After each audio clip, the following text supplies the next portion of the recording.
Hello, everybody. Good evening. Once again, I'm Dr. Rowena Arcantilio. Hi. Good evening po, Doc. Good evening. Good evening po, Doc. Good evening, For those Doc. who, hi. For those who weren't here, last week, I'm Dr. Rowena Arcantilio. This is my second time reviewing here in Dr. A. And I must admit, last week was a little awkward for me. That was my first time. I was like testing the waters, getting used to your platform here. But this week, I feel more at home. Okay, so I'm happy to be sharing 2 hours with you, reviewing general education. So to start our session, let's have a prayer. Can I have a volunteer to lead us in the opening prayer? Can I?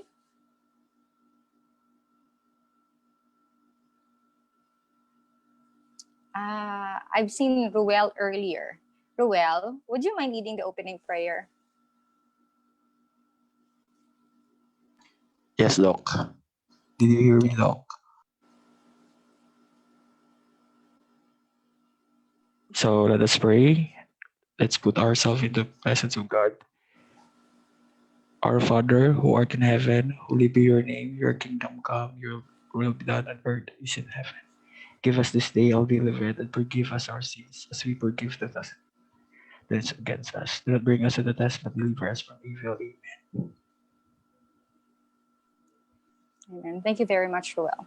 So, as announced yesterday, your licensure examination is postponed.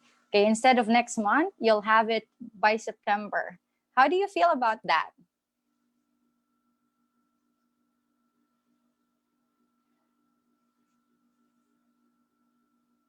Anybody? How do you feel about that?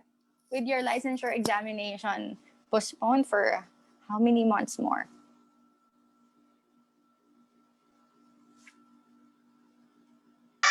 Well, okay lang? Hello. Yes. Hello, ma'am. Yes. How do you feel about your licensure examination being postponed? Medyo na-disappoint pero positive pa din kasi more time to review. Yes, that's right. You have more time to prepare, more time to review. It's an advantage on your part.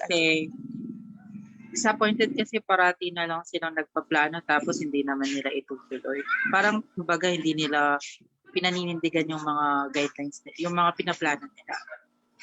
Yes, and maybe they're still weighing the situation with regards to the pandemic. But then, well, that's an initial reaction talaga, especially for someone like you who seems to be so prepared for the examination. Okay, you would be disappointed. Okay. That's understandable. How about the others? How do you feel? Are there any of you are celebrating because of the postponement? Meron ba? I think ginawa ko siya as positive way para ma-improve pa yung aking study habit para maging LPT. Yeah, so slowly but surely. Okay, so you can take it positively. I know some of you will be worried because of not having the results by the time that you start applying for jobs, come June or July. Well, mind you, there are a lot of schools who are considering applicants even without the PRC license yet. Okay, there are schools are giving probationary status or probationary period. So, like for example, in my case, I took the licensure examination in August and I got hired in May.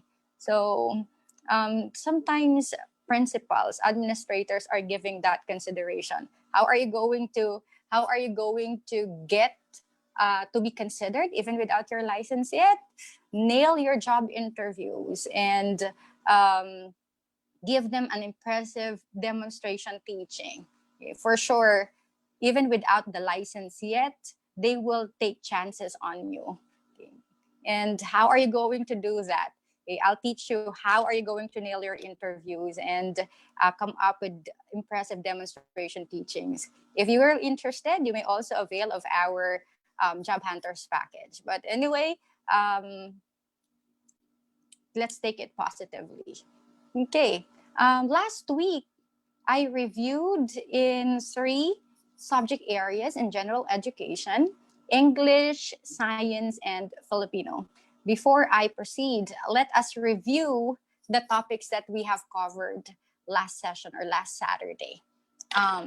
Here are the main subjects that we discussed. We had figures of speech, okay, literary genres, authors and their works. We also had identifying sentence errors items and verbal analogies under English. So let's review. Let me give you some items. Kindly answer. Okay. In one of his poems, the Filipino author Zulueta da Costa said that the Filipinos are like the Molave. What figure of speech was used? Let me check. A. Simile. Okay. All right. Correct answer is yes, letter A, simile. Comparison using like or, sorry. Okay, that's simile. Next. Helen of Troy is the face who launched 1,000 ships. What figure of speech is used in the given sentence? A, ellipsis. B, synecdoche. C, alliteration. And letter D, irony.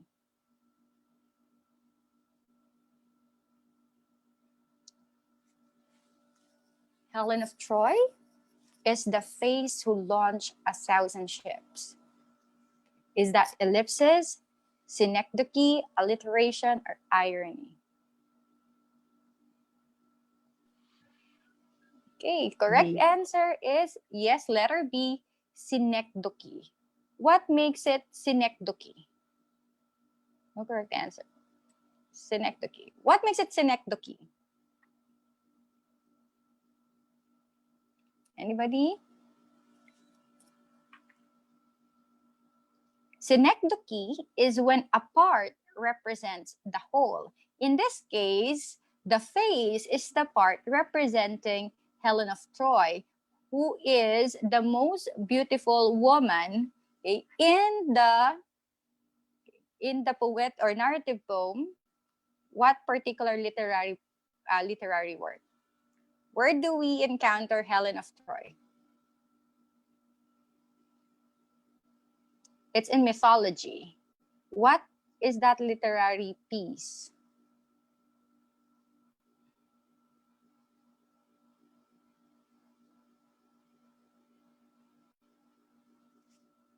What work in Greek mythology covers Helen of Troy as one of the major characters?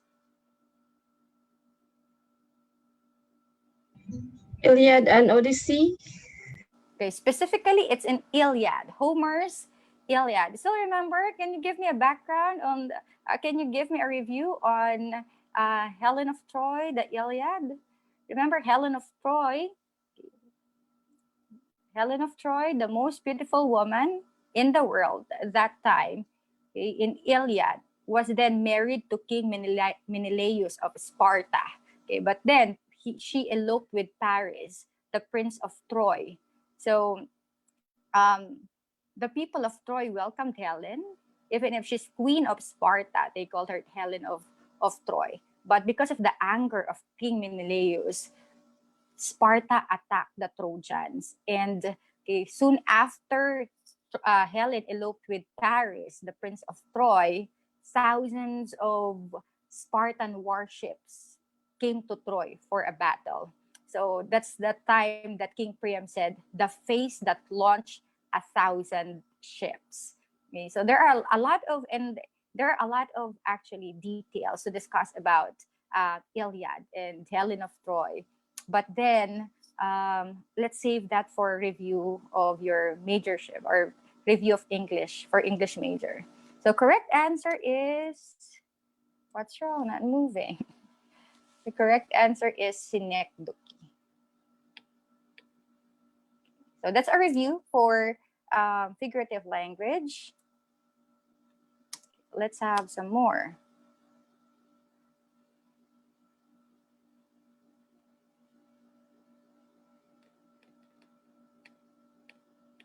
It's stacked up.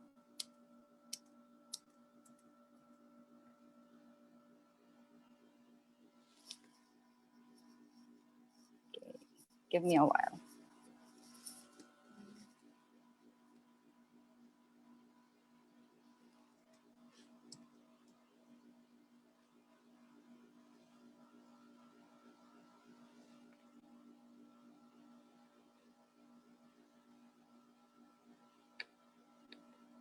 Why does this happen every time I discuss figurative language?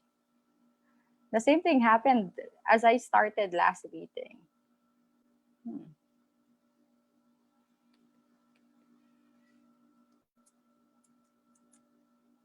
Okay, there. So this is adapted, this movie, okay, Troy actually is adapted from Homer's Iliad. If you want to know more about Iliad, I suggest you watch this movie, Troy. Although there are some modifications in the movie, creative changes.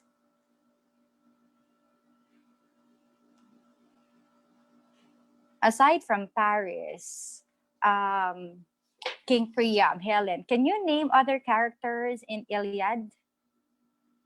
While I'm waiting for my screen to respond. Can you name other characters in Iliad? Achilles. Achilles, the greatest of all Greek warriors. Okay. Achilles is half human, okay, half divine, or half human, half deity, because his mother, Thetis, is a sea goddess. Okay. Who else? A sea nymph. Okay. Aside from Achilles, that character was played by Brad Pitt in the movie Troy. Aside from Achilles, can you name other characters in Iliad? Hector. Okay, correct. Hector, okay, the leader of the Trojan army, and also Agamemnon. I saw an answer here. Agamemnon. Who is Agamemnon? Where is Agamemnon? Tagal, oh. Who is Agamemnon? Let's talk about Troy while I'm waiting for the presentation to move.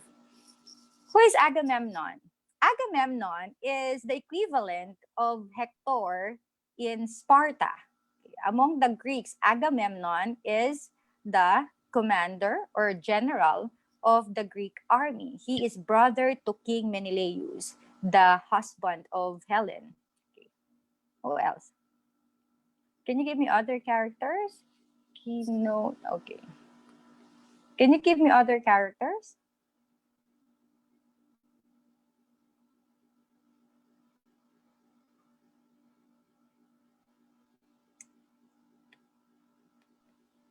Nestor. Sorry, Nestor? Yes. You mean, is that Hector or Nestor?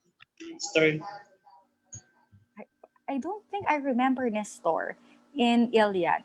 Okay. Most likely that's Hector that you are referring to. Okay. Another character I can see here, Patroclus. Who is Patroclus?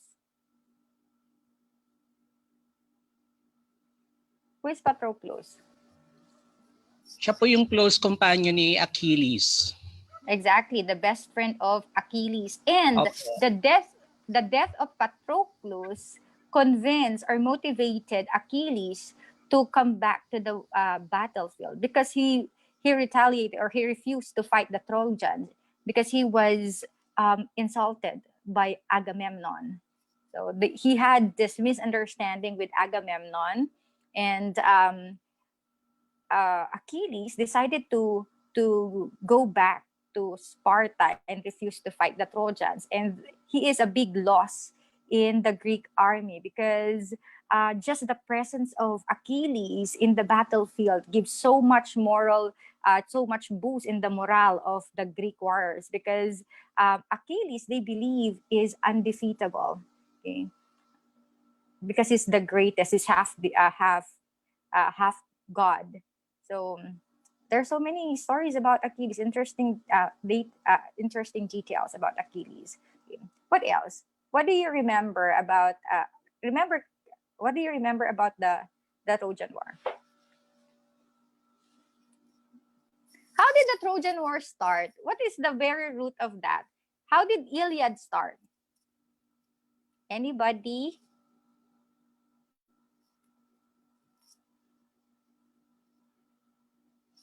How did Iliad start? Iliad started with a wedding. Okay. Helen was abducted. Zeus. Yes, that's a story of that is actually one of the closest to the climax. But the very start of Greek mythology, okay, the very start of Iliad, how did it begin? It started with the golden apple. Who can recall? The story of Iliad actually started with the golden apple. When Ares, the goddess of discord, okay, was angered because she wasn't invited to a wedding of a goddess and a mortal, a king. So in anger, she threw a golden apple in the middle of the wedding celebration. Okay? And in that apple, okay, engraved to the fairest of all. Okay, in that apple, okay, it was written there to the fairest of all, or to the most beautiful of all. And so, three goddesses tried to get or claim ownership of the apple. Who are those three goddesses? Who are those three goddesses? The truth of temptation. Who are those three goddesses? Who would want to own the apple that says, okay, that says to the fairest? Of course, they did not invite Ares to the wedding because she is the goddess of discord. A wedding is a union. So who wouldn't want a goddess of separation to be present in the wedding? Because of anger, she threw an apple that says to the fairest or to the most beautiful of all. Okay, and there are three goddesses who wanted to claim the apple. One is Aphrodite. Well, actually, she is the goddess of Goddess of beauty. Yes, so supposedly that is for Aphrodite since she's the goddess of beauty. But then two other goddesses tried to claim ownership. Who are those?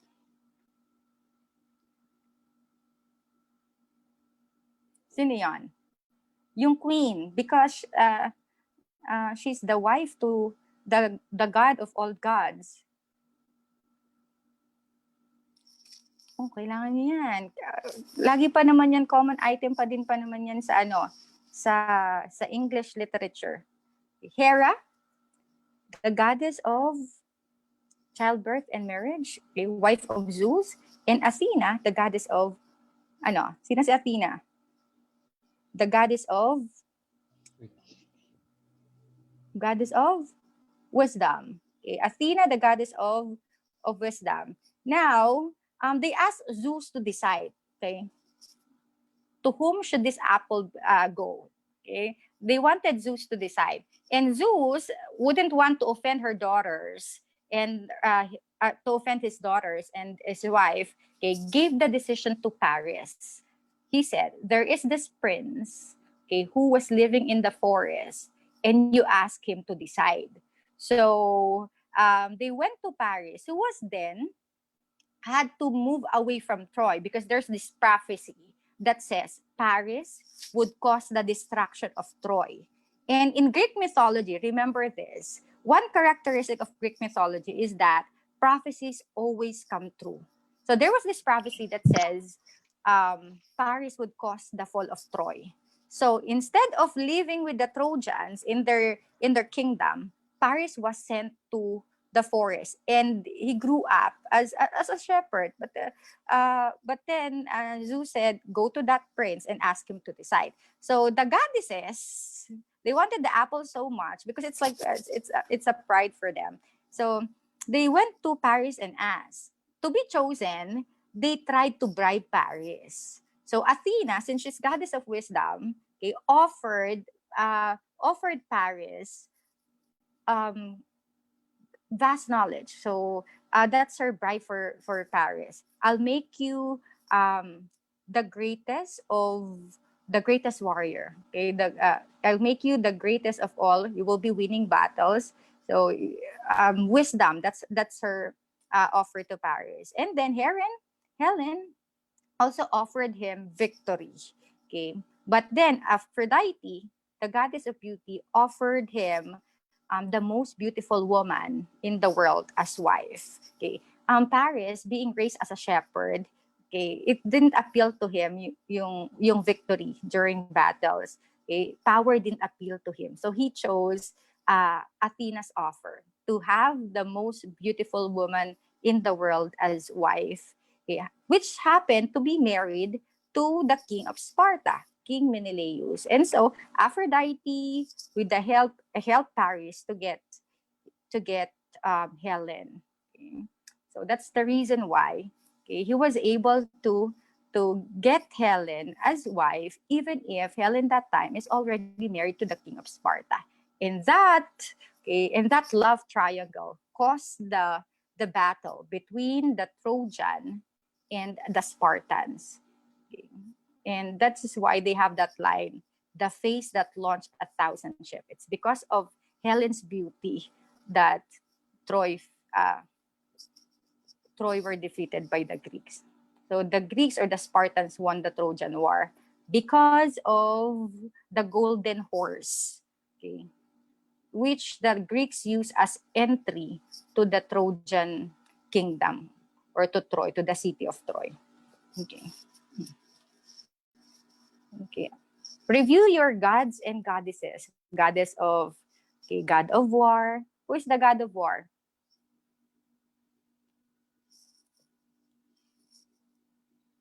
I think I need some restarting to do. Okay. Who's the god of war in Greek mythology? Anybody? Ares. Very good. God of thunder. Who is the god of thunder?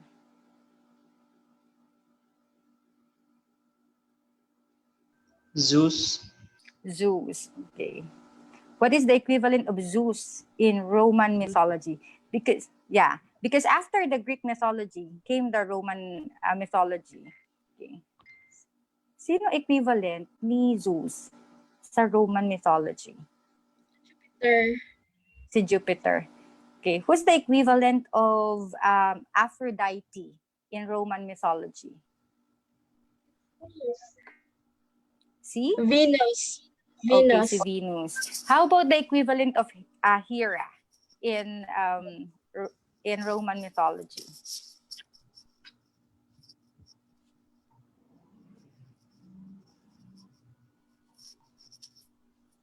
Sino? I'm restarting. Juno, correct. Okay. So you be familiar. You might mix up characters in Greek mythology and characters in Roman mythology. Okay. So Achilles is another very important character. What is the weakness of Achilles? Achilles was prophesied to be undefeatable. Okay.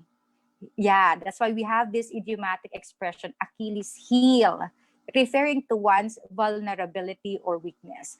Achilles, okay, is the son of Thetis. When Thetis was still single, it was prophesied that if she will marry another god, okay, she will marry another divinity, okay, the offspring would be greater than the father. Okay? Kasi in Greek mythology, prophecies always come true. So the prophecy was for Thetis, if she will also marry another immortal, the offspring, the fruit, or her child will be greater than the father. That time, Thetis was having an affair with Zeus. Okay. Zeus is the goddess, or Zeus is the greatest of all gods, the father of all gods. So can you imagine that if Thetis will have a child with Zeus, the offspring would be greater than his or her father. And of course, Zeus wouldn't want that. Zeus wouldn't allow that. So parang they just forgot about it. And so Thetis opted to marry a mortal just to avoid the prophecy from coming true. Okay, Thetis instead married a king, but of course she loved her son so much, and she wanted to secure Achilles. So what Thetis did was to dip Achilles in the river of Styx, and every part of his body that will be submerged in water would be um, immortal. So any part of his body that will be submerged in the river of Styx would be immortal. So that time that she was holding Achilles, okay, the heel didn't get wet because that's the portion or the part that Thetis was holding him. So it didn't get wet, so that became Achilles' vulnerability. Okay, there are actually two versions of the story. The other version says, before Achilles went to the Trojan War, okay, Thetis commanded him to bathe in river Styx. And all the part of his body that would be wet or submerged in water would be immortal. At that time that Achilles took a bath in the river Styx, he was wearing his sandals, his footwear. That's why his heels did not get wet. So that became his vulnerability. So Paris killed Achilles. Hindi kasi magaling. Paris was not skilled in archery. So supposedly, he should be aiming in the trunk or in a sensitive body part. Since he was not very good in archery, okay, the arrow hit Achilles' heel. So that became a fatal shot for Achilles. So that's the story of Iliad. Okay. Achilles died, but then again, since the Trojans were attacked by the Greeks unprepared, they were defeated. The Greeks were having a hard time getting into the city of Troy because it's walled. Okay, and Hector is a very good commander of the army, so that the Greeks cannot make it inside the city. So they thought of a plan on how they can enter the city. So after a celebration, they entered the city through a Trojan horse. That Trojan horse, they situated near the city of Troy, and the Trojans thought it's a gift from the gods. So if they would refuse the gift from the gods, it would be um, very ungrateful. So they let the horse in the city of Troy and celebrated. While everybody was asleep and everybody was drunk, the Greeks went out of the Trojan horse and opened the gates for the other members of the army to get in. So that's how they get defeated. Okay. So I would need to join again. I hope you are bearing with me. I'm sorry.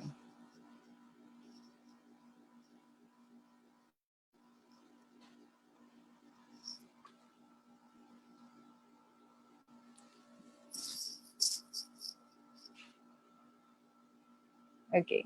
The next question would review what we have discussed in literary genres. Okay. What type of play is characterized by nonsensical humor, which oftentimes uses slapstick? Okay. What is this type of play that is characterized by nonsensical humor, which oftentimes use slapsticks or exaggeration of movements? Letter A, farce. Letter B, tragedy. Letter C, comedy. Letter D, melodrama. What's the correct answer?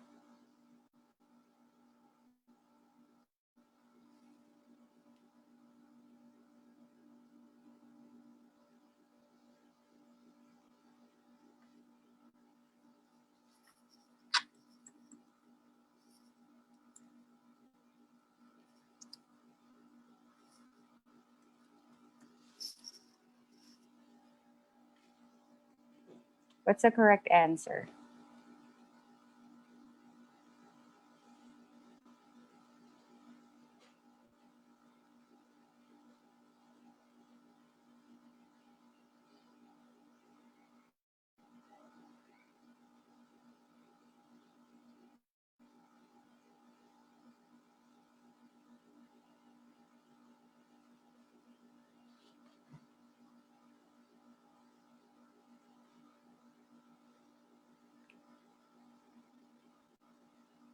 Okay, I'm sharing my screen in a while.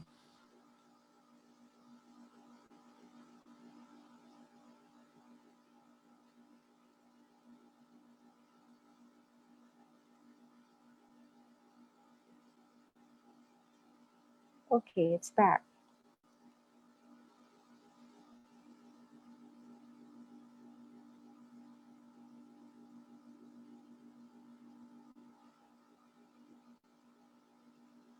All right.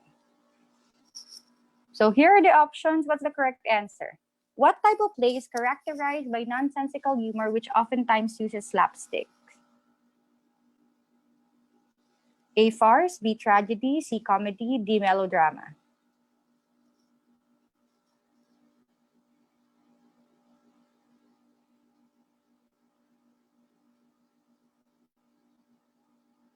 Please, all right, correct. What's D, tragedy?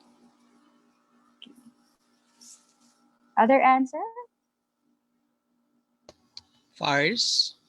Okay, correct answer is farce. It's a type of comedy, but it's characterized with slapsticks humor. Sorry, that's farce. Next, who is the father of English poetry? Who is the father of English poetry?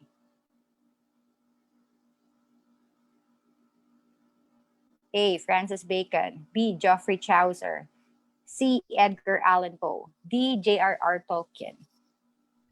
Letter B. Letter B. Letter? Okay, B. correct answer is letter B. Okay, that is Geoffrey Chaucer. Okay. Next, who is the father? Sorry.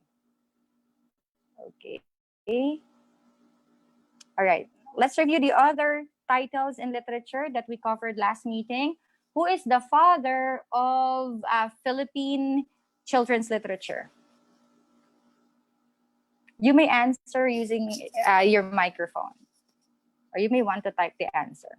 Who is the father of Philippine children's literature? I think it's Father Nieva, Doc. Jose Rizal po. Okay, based on our, yes, it's Dr. Jose Rizal. Okay. Who is the father of Tagalog poetry?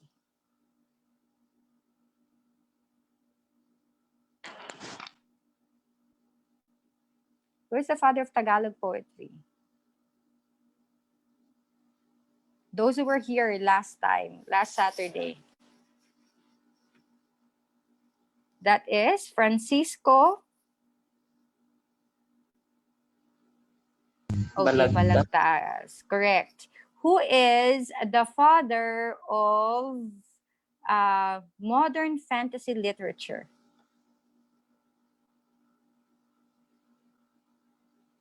Based on our last meeting's discussion, who is the father of modern fantasy literature? The author of The Lord of the Rings.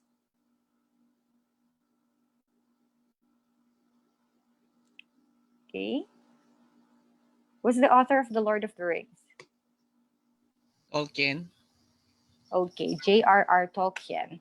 How about the father of horror tales? Edgar Allan Poe. Okay, Edgar Allan Poe. Now let's review, or let's go back to verbal analogies. If kimono is to blank, kilt is to Scandinavian, your options are Indian, B, Indonesian, C, Chinese, D, Japanese. If Japanese. kimono, correct answer is letter D, Japanese. Okay. If lady is to lay people, clergy is to?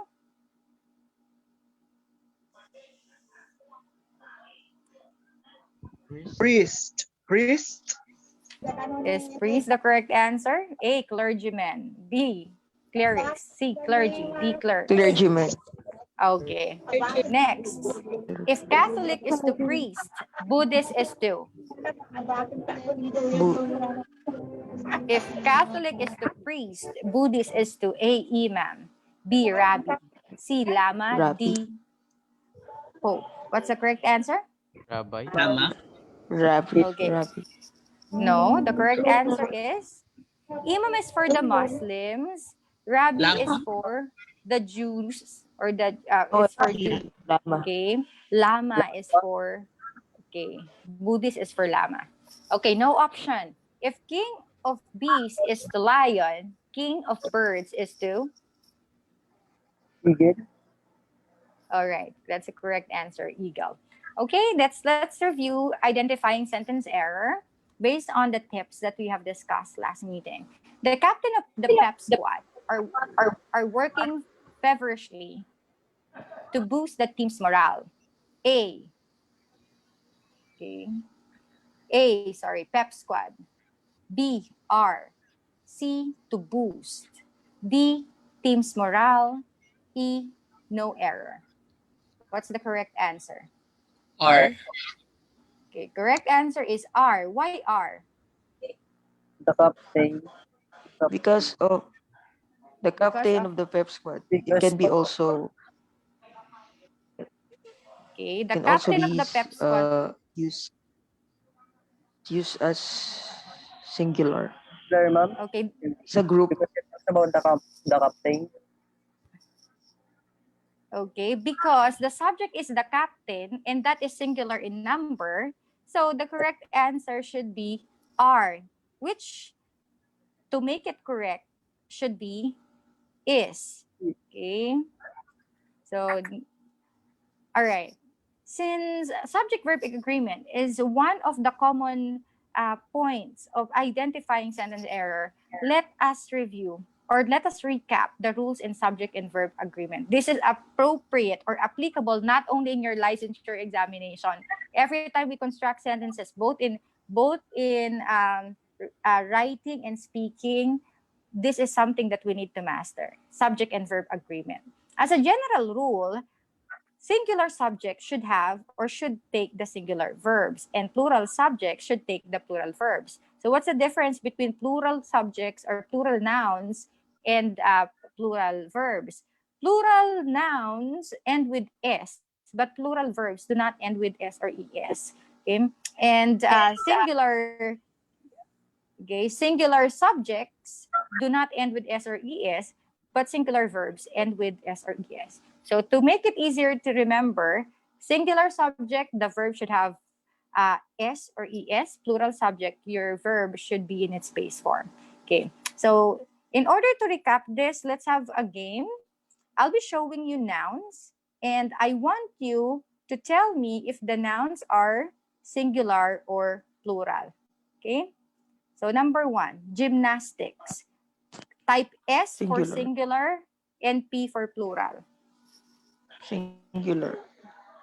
Okay, correct. Singular. Gymnastics is among the nouns that end with S, but just considered as singular or refers to one entity. So, okay.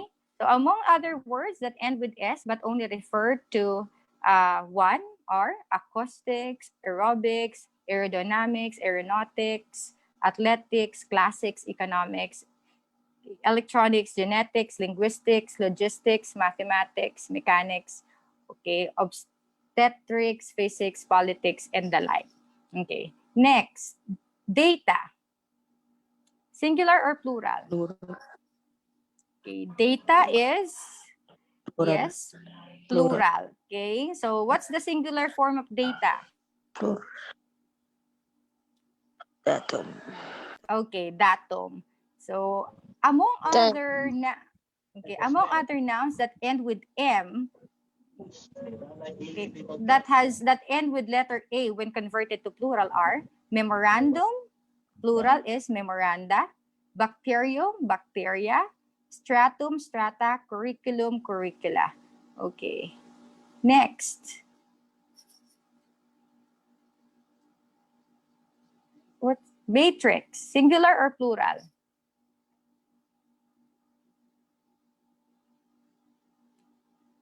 Matrix, is that singular or plural? Matrix, singular or plural? S or P? Yes. Okay.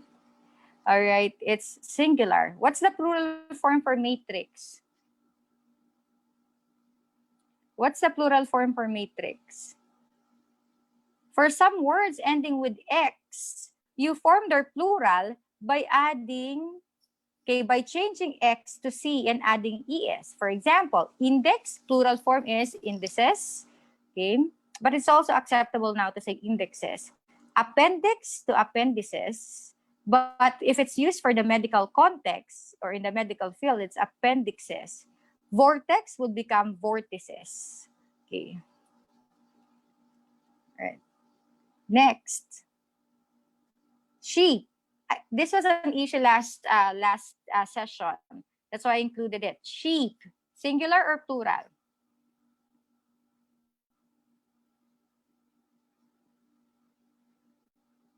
Sheep. Sheep actually could be both singular or plural. So these are words that whether it's singular or plural would be the same in form. Like for example, sheep, fish, deer, moose, swine, buffalo, shrimp, and trout. This was asked to me last meeting. That's why I would have to elaborate on this again. So originally, these are always the same form, whether singular or plural. But nowadays, it's acceptable to say fishes, and it's also acceptable to say shrimps. Whether you want to use shrimp for plural or shrimps, it's okay. Or you want to fish or you want to use fish or fishes for plural, okay, it's still acceptable. Okay. So if you could you could check your latest edition of Merriam-Webster, it's now acceptable.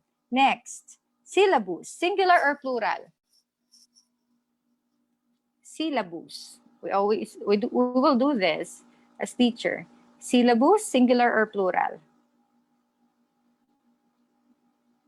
Okay. Syllabus is yes, singular. Okay. These words are nouns ending with us. When we pluralize, we replace it with I. For example, focus would be foci, but now it's acceptable to say focuses. Next, radius would be radii. Also, radiuses is acceptable. Fungus, plural form is fungi. Nucleus is nuclei.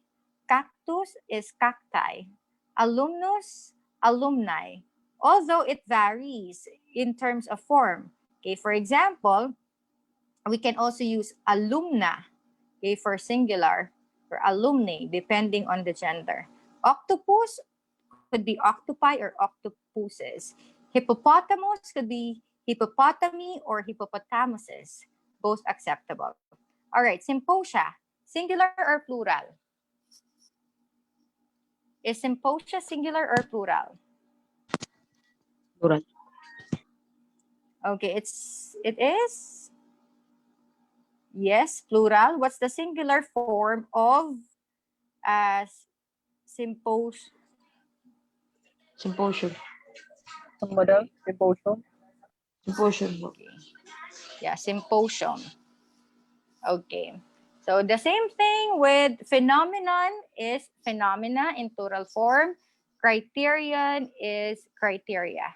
Next, bow. Bow, meaning suitor. Is it singular or plural? Bow.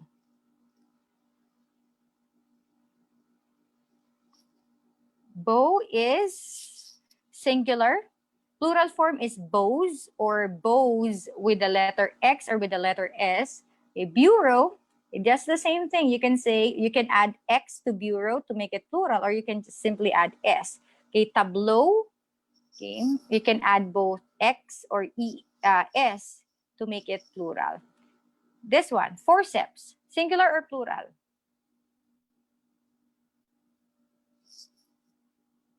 forceps? Singular. Singular. Singular. Forceps actually is plural. It is among the other words that come in pairs. For example, glasses, scissors, earmuffs, binocular, jeans, tights, tongs, long johns, meaning tights, goggles, sheer, shorts, earphones, sunglasses, headphones, tweezers, and pants. Okay, they are always ending with S. We never say Caesar.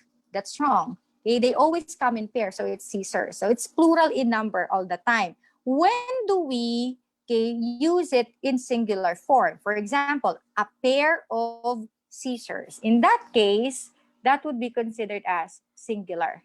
Okay? Or for example, a pair of shears. So the subject there would be the pair, not the point of reference would be the pair, not the shears or the scissors anymore. This one.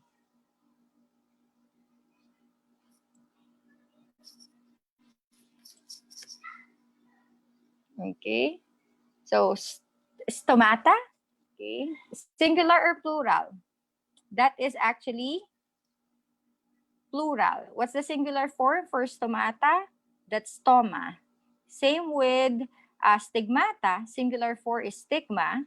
Schemata, singular form is schema. Dogmata, singular is dogma. Lemata, singular is lemma. Anathemata, singular is anathema. Okay. Crisis, you might be familiar with this. Crises, singular. Crisis, plural. Same with thesis, singular. Thesis, plural.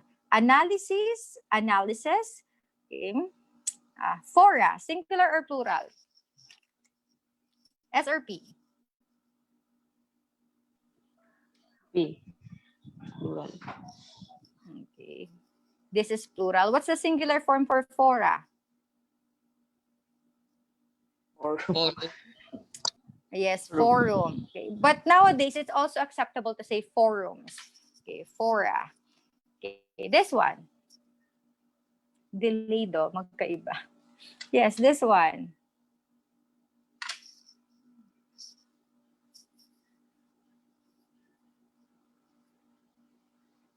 What I see in my singular.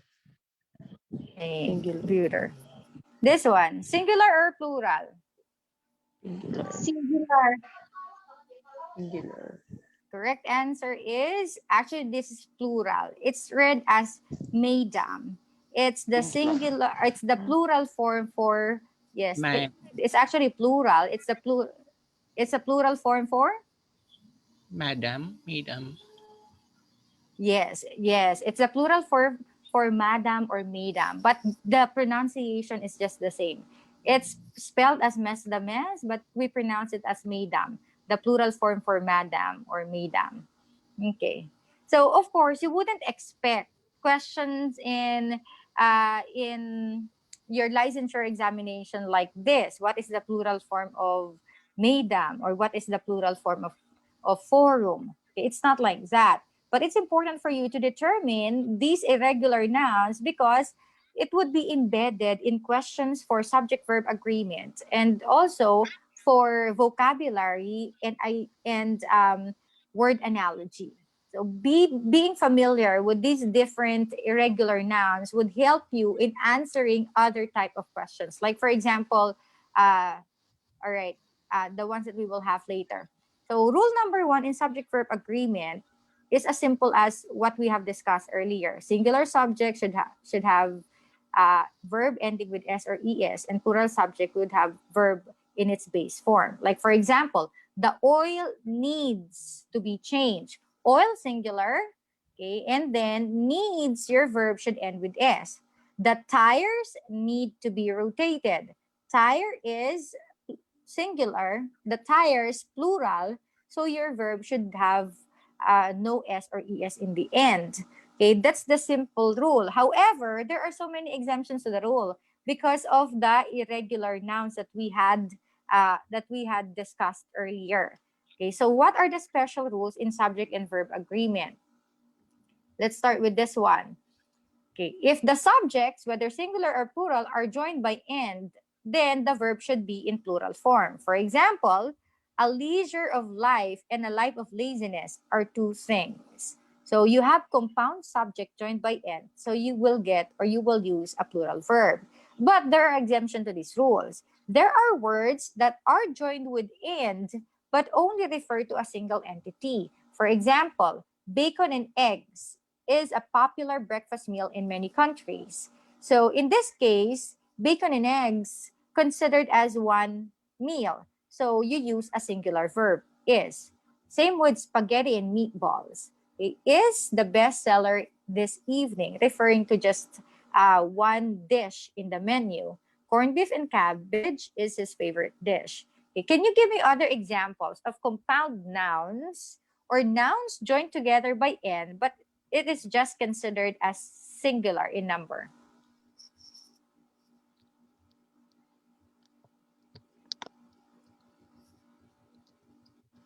For example, cookies and cream is my favorite ice cream flavor. Yes, bread and butter.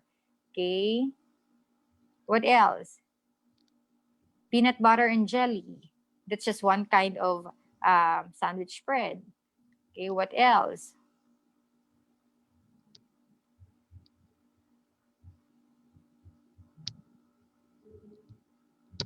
Give me one more. Com- Give me one more. Words joined by "n" but just considered as singular.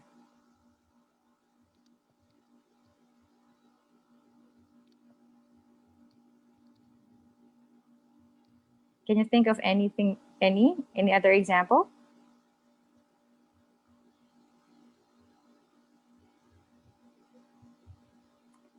Guns N' Roses. Okay. If it's a title for a song, it would be singular. All right, rule number 3. Okay. Indefinite pronouns actually take singular verbs like either, neither, but if we use subjects, two subjects combined by neither or either or, either or, neither nor, or just the word or, we have a different rule. Whichever refer to the closer, whichever is closer to the verb should be your point of reference. For example, neither the president nor his cabinet members are in Libya this week. So, which one is closer to the verb are? The president or the cabinet members? Cabinet members or members are closer, so we refer to it as our point of reference. So that verb should be are. This one, neither the cabinet members nor the president is in Libya this week. Since the president is now closer to the verb, we use it as point of reference. We use is. Okay. Let's have exercises. Number 1, Republicans and Democrats alike share or shares a belief in the separation of church and state. What's the correct answer? Share. Correct answer, yes, it's share because you have a compound subject, Democrats and Republicans. Okay, next. Either Santa or his elves check or checks the list twice. Checks. Check or checks? Checks. Correct answer is check without S. Why? Which is closer? Elves or Santa? Which is closer to the verb? Elves. Elves. Since elves is plural, your verb should not have S. Next, our classmate and secretary is or are Anna Shelley. Is. Is. Why is? Is. Closer to Why is? ours. Because of Okay, the because you are only referring to the same person. to what? The classmate and the secretary is just one person. That's Anna Shelley. All right. So let's have other rules in subject and verb agreement. Whenever we encounter indefinite pronouns, this is confusing. Okay. Every time we encounter anyone, anything, everybody, everyone, nobody, no one, nothing, somebody, something, each, either, neither. Okay. For either at and neither, without any other options or without no particular nouns attached to them, it's considered as singular. Okay, so every time we encounter these indefinite pronouns, they are singular in number. Like for example, everybody is invited. Okay? Anyone is expected. So they always take the singular form. All right. For example, has anyone seen my cat? Anyone, singular. So we use has. Okay. If it's plural, we use have. Next, if somebody has something to say, now is the time to say it. Somebody, singular, so we use has. Both. Both could be, okay, both should be plural because it refers to two. Both of us are going to pick you up in the airport. What else? Several pipes have burst from the cold. None could be singular or plural. All, any, none, and some. Take note of that. They could be singular or plural. When is none singular and when is none plural? Or when is all singular and when is all plural? Anybody? Do you still remember this English lesson? When do we consider all, any, none, and some plural or singular?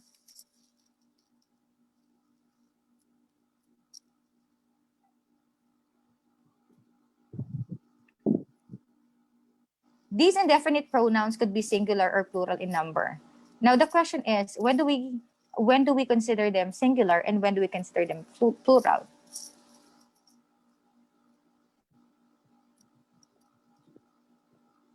Numbers. Amount, madam? Amount? Yes. When do we consider all, any, none, some, singular, and when do we consider them plural? Kasi they can be singular or plural in number. It depends on the noun after none. Correct. Justine, could you please explain that? Well, on the example on the slide, like none of the money is left. So money is in singular form, therefore we should use is for none. Okay. And other example, like none of the jewels are real. Jewels is in plural, are in plural form, so we will use are. Okay, very good. So it depends on the noun attached to it. If the noun attached to none, any, all, and some is singular, it is considered singular in number. But if it's plural, okay, the noun attached to them is plural, then it would be plural in number. For example, all of the students are present. So all refers to students. So there, the number of all is plural. But when you say all of the salt has been discolored, okay, salt is singular because it's non-countable. So has is the verb because it should match. All in that case, which is singular in number. So remember that any, all, none, and some. Okay, their number depends on the noun that follow. Okay, next. Okay, let's practice. Number 1, everything seems under control. Everything seems under control.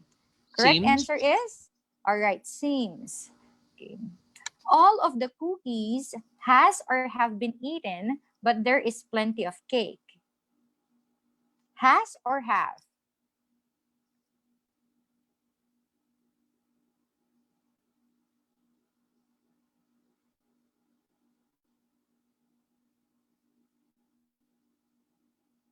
Only one answered, only Elise.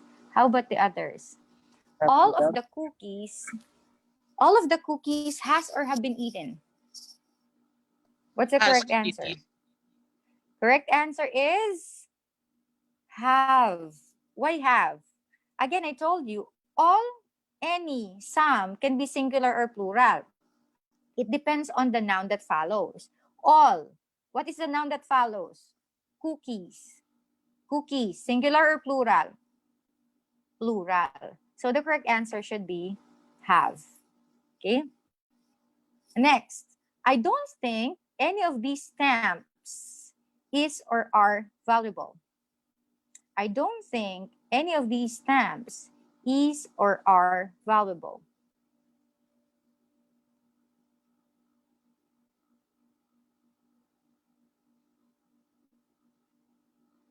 How come the others are not answering? Does that mean you're not sure yet? Ryan answered R. Okay.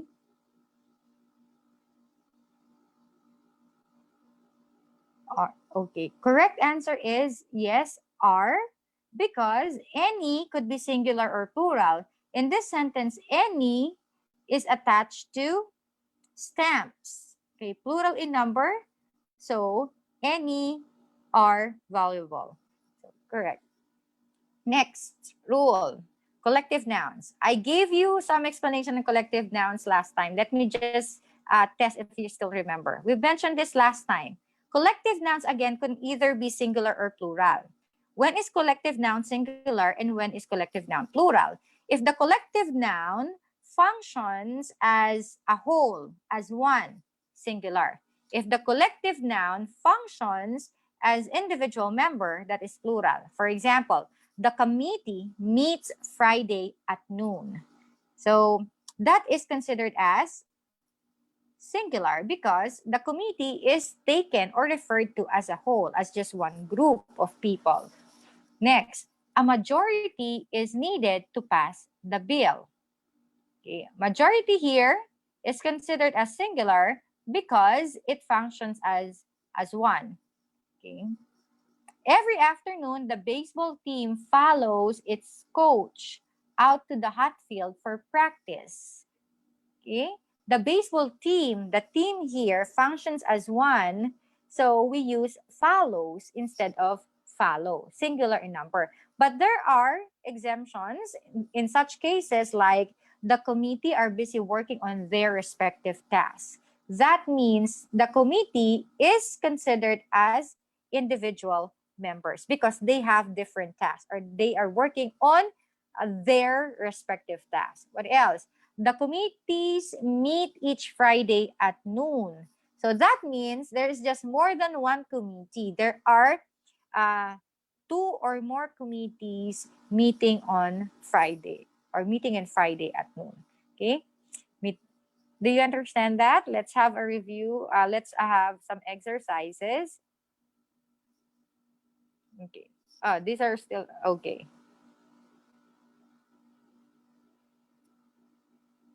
Okay, rule number 5, titles. Okay, once upon a time is the standard introduction to a fairy tale. If you're referring to titles of books, titles of movies, titles of work, okay, then that will be considered as singular. Or you could also consider gerund phrases as singular. What are gerands? When gerands are used in sentences, it is considered as singular in number. What are gerands? Gerands are verbs which function as noun. For example, when you say, she is biking today. She is biking today. Biking there is an action word. So it's a verb.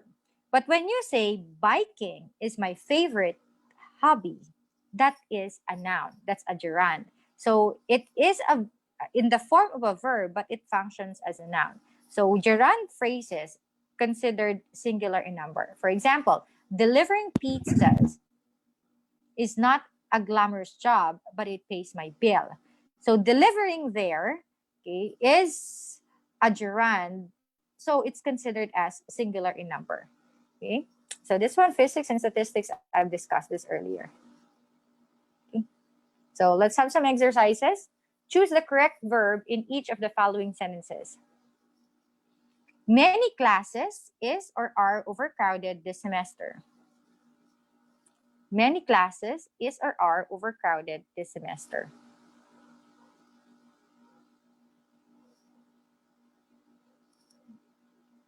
Elise answered R. Senen R. Dennis R. I've noticed only the same persons are answering. How about the others? Have they left? There are 71 people in the meet, but only I think 3 to 5 persons are answering in the chat box. What's the correct answer? Many classes are overcrowded. Next. This class is or are the leading R. section. R. Okay. How about number 2? This class is. Correct answer is. Number 3, economics. Is. Okay, correct. The faculty differ Is. or differs. Wala namang isa option. the, the faculty differ or differs in their opinions. Differs. Differs. What's the correct answer? Differs. Differ or Differs. Are you sure? Differs. Correct answer is Differ. differ. Without S. Why? Why differ? Opinions kasi po, madam, maraming opinions. Yes, they differ. They are the faculty there, okay, do not function as one because they have their own opinions. So there are differences in their opinions. So the answer is the faculty differ in their opinions. Next. Iba naman. Okay, nag-gets mo na? Okay na? Okay. Eliminating interrupters. This is another common confusion. Okay, sometimes you get distracted when there are interrupters, or there are phrases that come in between the noun and the verb. For example, Carlos, in fact, is the best man at my wedding. So do not be confused when you see a phrase in between the subject or the verb. Like, for example, Carlos, who is one of my favorite cousins, is the best man at my wedding. So there, Carlos, still the subject. Interrupter, who is one of my favorite cousins, okay, should not affect, should not affect your decision in choosing whether it's a singular or deciding whether it's singular or plural. Okay, next, the scream, to the surprise of millions, was stolen in broad daylight from the museum in Norway. So your subject is scream, singular. Never mind the surprise, to the surprise of millions. The verb should be was, singular. Okay. All right. I'm expecting everybody to get what happened. Okay. To get all correct answers. Okay. Number 1, if we concede, that does not mean we agree or agree with your position. Concede or concedes. Type in the chat box. Concede.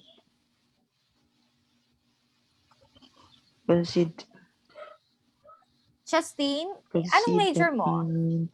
What's your major? Actually, What's your major, Justine? Concede and agree. She left. Wala si Justine. Okay. Concede If and we agree. concede, okay, we plural, so your verb should not have S. That does not mean we agree with your position. Next, number 2. Either the elves or Santa Checks. check or checks. Either the elves or Santa check or checks. Checks. Correct answer. Check. Checks. Correct answer is checks. With S. Why checks? Santa. Why with S? Why with Because S? of Santa. Okay. Because Santa. All right. Between the elves and Santa, Santa is closer to the verb. So you use Santa as point of reference. So checks. Next, my sister Mina, the only one of us who doesn't love animals, have or has fallen in love with a farmer. Has Who doesn't have any? Correct answer is? Has. Okay, correct answer is has. Okay, Mina, subject singular, so has. I have checked with Dennis and Denise, Who sorry. does? I have checked with Denise and she blank She do or does. does not Does. know what happened Does. to the Does. correct answer is does. Does. Okay. In the Lake of Woods by Tim O'Brien, is or are? Is. Is. Is. Okay, is because that's a title. Is. All right, next. Unfortunately, unfortunately, di pa nag unfortunately, Di pa nothing. Yan. Unfortunately, nothing have or has changed since you were last here. Has. Okay. Yes, has. Indefinite pronoun. Singular. Next. None of his excuses is or are legitimate. Are. Correct answer, are. Why are? None is attached to a plural noun. Next. Frankenstein, which most critics agree is or are, the Is. first science fiction novel Is. was written by Mary Shelley. Who was. Okay, correct answer is, and the next Is. one. Was. Was. Okay, next. His taste in music is one thing about him that drives me crazy.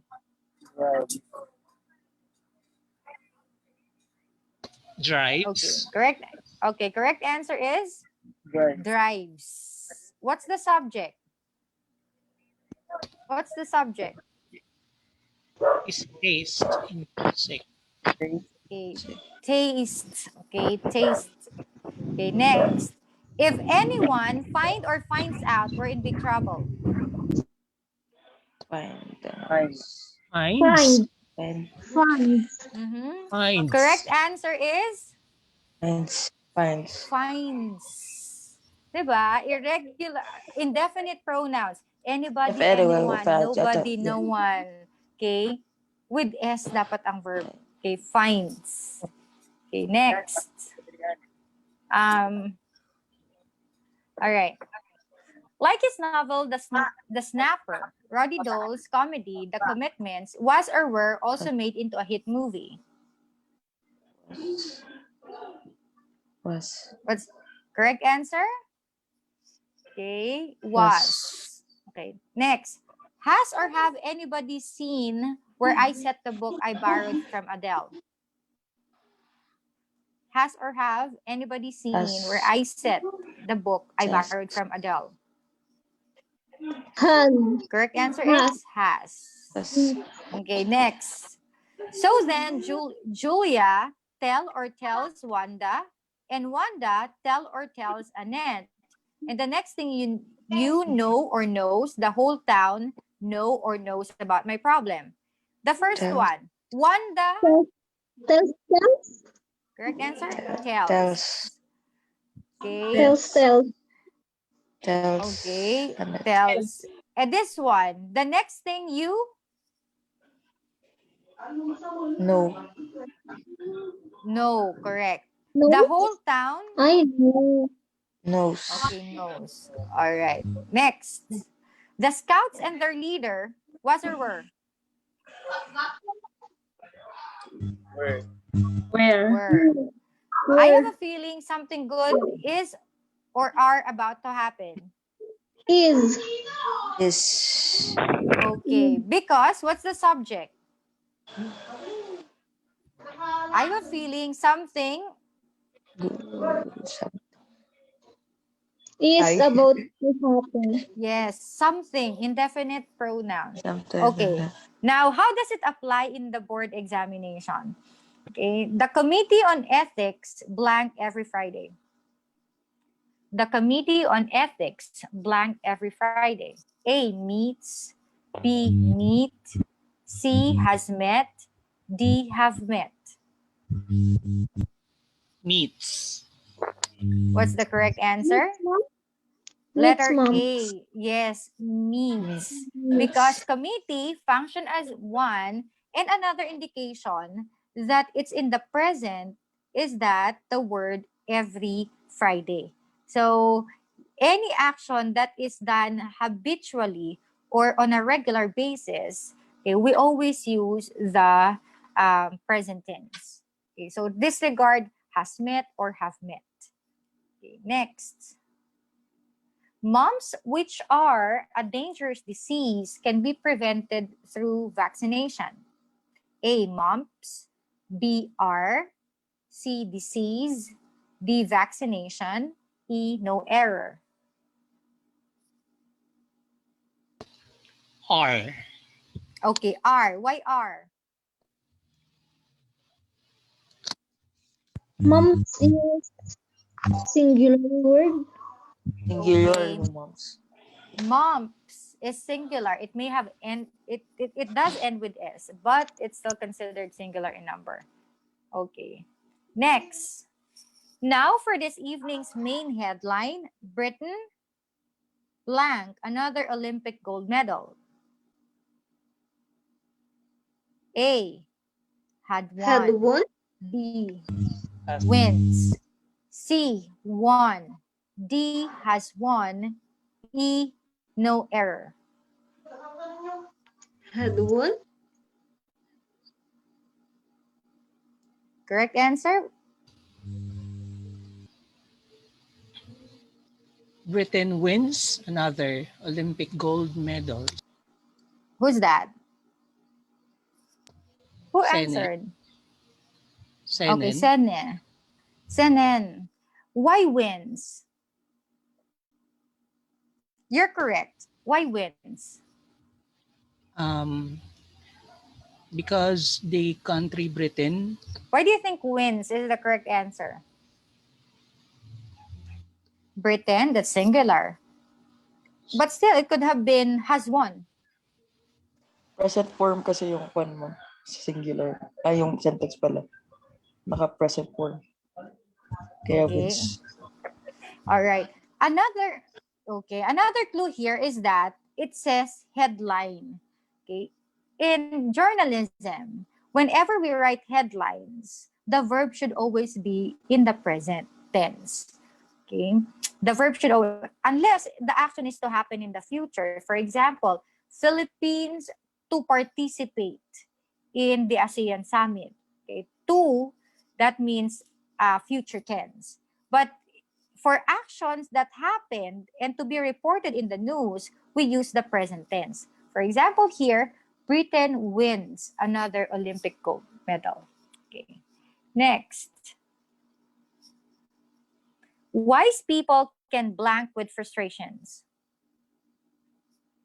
Wise people. A, cope in. B, cope up. C, cope. D, cope on.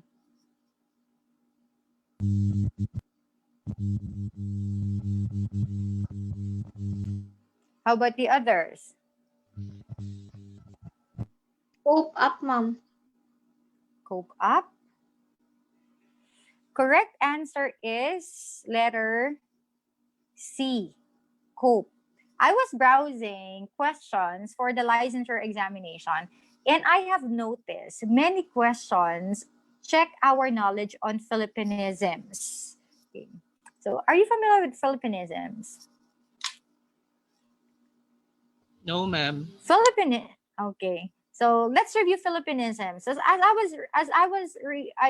was looking for items in the past licensure examination, there are questions that test our knowledge on Filipinisms. Filipinisms are English words or phrases whose meanings are only understood by Filipinos. These are fossilized mistakes. Like for example, yung cope with.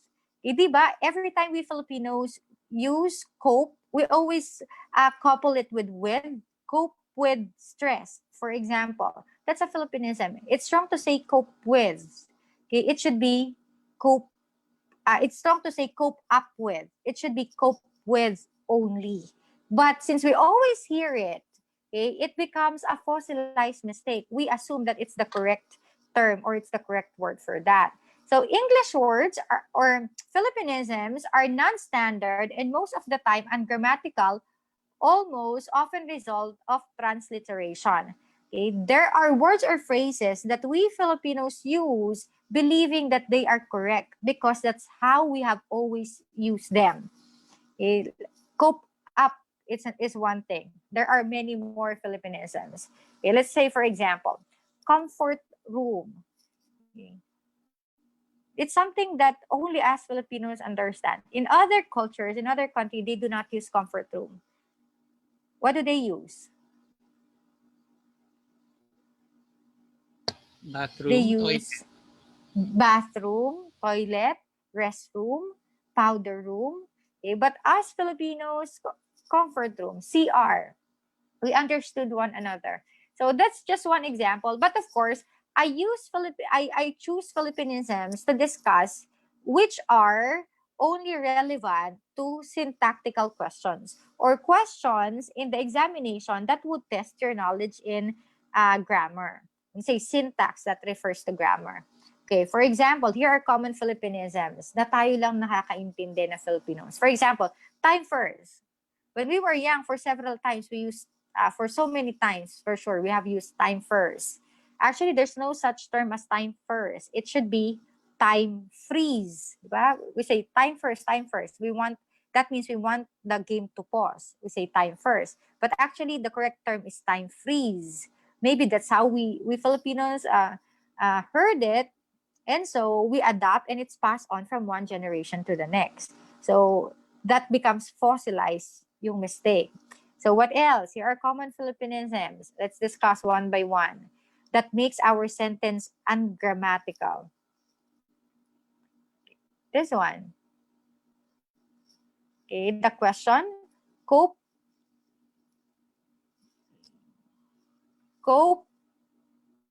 yan. It's wrong to say cope up with. That should be cope with. This one.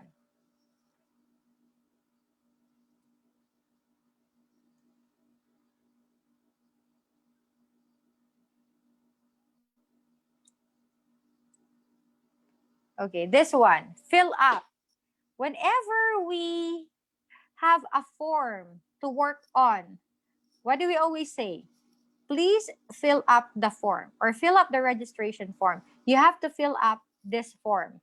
Wrong. That's a Filipinism. That's how we always use it, but it's grammatically wrong. We use fill up when we mean you need to put something in a container. For example, please fill this up with water. But if you're referring to a form, it's wrong to say fill up. It should be fill Fill out. out. Okay, fill out the form. Unless your form looks like this. You have boxes and spaces to fill in.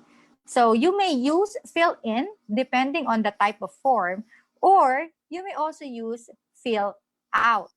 But never you use fill up for a form. Okay, that's a common Filipinism.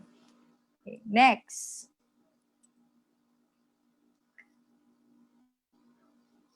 The other day. Okay, mahilig tayo dyan, di ba? The other day. Noong isang araw, we translate directly. But that is not the correct phrase for it. Instead of saying the other day, you should say the day before yesterday. Okay. What else? This one. Sa pa to. Okay. I'll see you next week. What if it's 2 weeks from now? What we do is to repeat the word. I'll see you next week. Not next week, one more week. So we say next week. That's a Filipinism. Do you still remember the answer of Venus Ra in Miss Universe? She was asked, what one major mistake have you made in your life? And she answered, okay, during my blank years of existence, I have not made any major mistake in my life. So we tend to repeat words to give emphasis or to change in terms of degree or number. So instead of saying, I'll see you next week, it's better to say 2 weeks from now. Kasi paano pag tatlo? Next, hindi pa next week pa. So, instead of repeating the words, then you be more specific.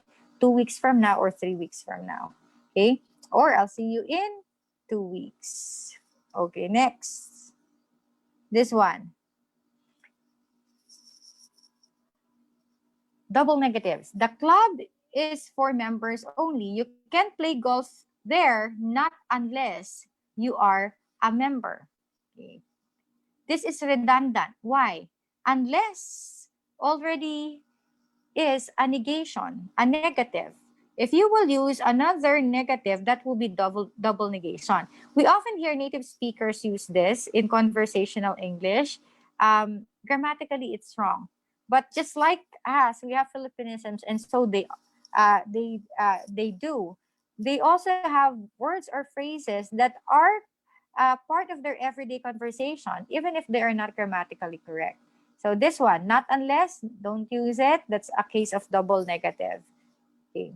Next, commute. Okay. All right.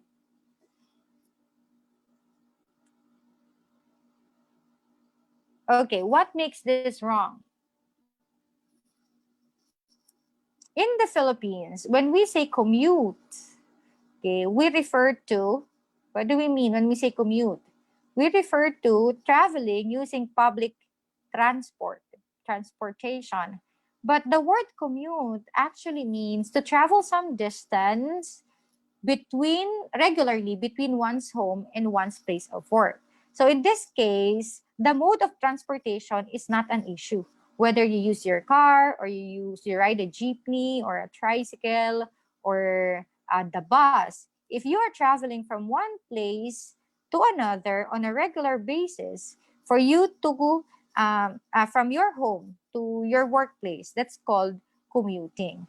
So whether that's public or private transpo, it doesn't matter. Okay, next. I think I've discussed this last time. Let's discuss about the picnic. This is grammatically wrong. Why? The word discuss means to talk about.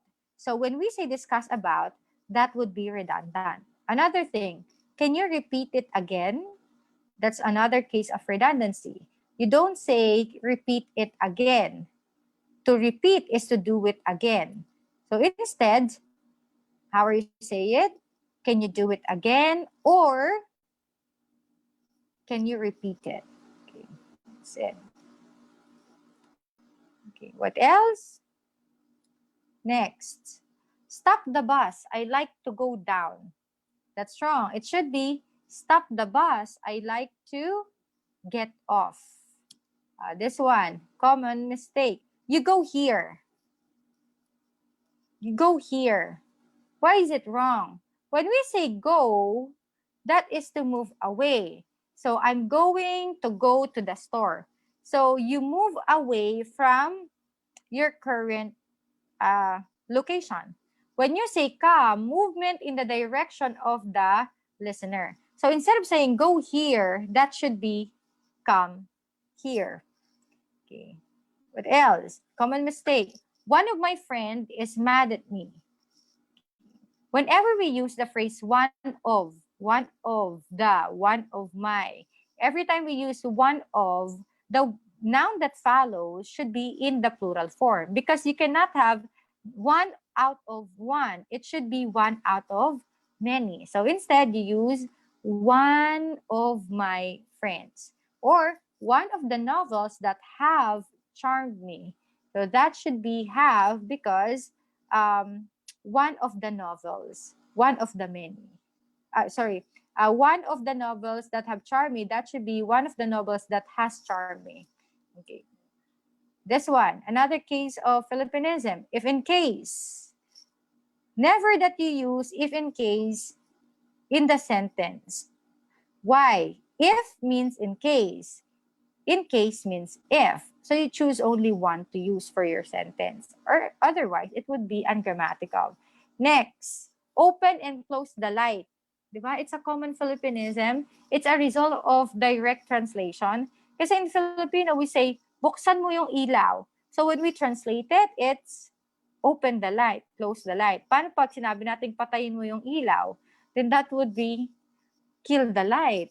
So instead of saying open and close, what is really grammatically acceptable is turn on and turn off. Okay, so this is how it would appear. This is how it appeared in the previous licensure examination. What's the correct answer? Be sure to fill blank the forms correctly. A, over.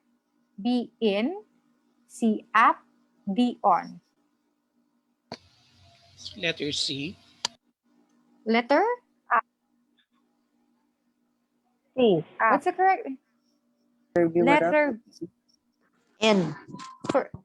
B, N. Okay, correct answer is letter B, in. Okay, I said you can say fill in depending on the form or fill out as a generic term for it, but never say fill up when we use, when we will do it in a form. Okay, next. Let's have literature. What novel of Victor Hugo depicted the suffering of the poor in France during the 18th century? Last week, we focused on English American writers or English American literature. So let's focus on world literature. A, Cromwell. B, Les Contemplations or Les Contemplations. C, Les Miserables. D, The Hunchback of Notre Dame.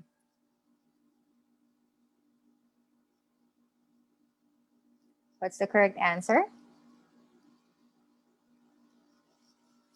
Correct answer is letter C, Les Miserables. Okay, all these titles, all these literary pieces are works of Victor Hugo. Okay, but Les Miserables is the correct answer. So Victor Hugo is one of the greatest, if not considered the greatest of all French writers. So he wrote his most popular work actually is Les Miserables. In English, okay, in English it's The Miserable Ones. It's considered one of the best novels of the 19th century, not only in France but in world literature. So the author, this Victor Hugo, okay, it's a historical fiction because just like what is said in the question, it tackled poverty in France during the 18th century. So it's adapted for theater in 1863, and Les Miserables is a common or one of the famous pieces used in theaters, especially in musical theater. You are very much familiar with the characters of Lea Salonga in Les Miserables. So far, she had performed two characters in Les Miserables.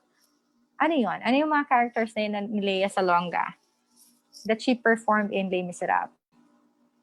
When she was younger, she used to play the part of Eponine. Now that she's a little older, she's playing the part of Fantine. Can you give me one character in the play Les Miserables?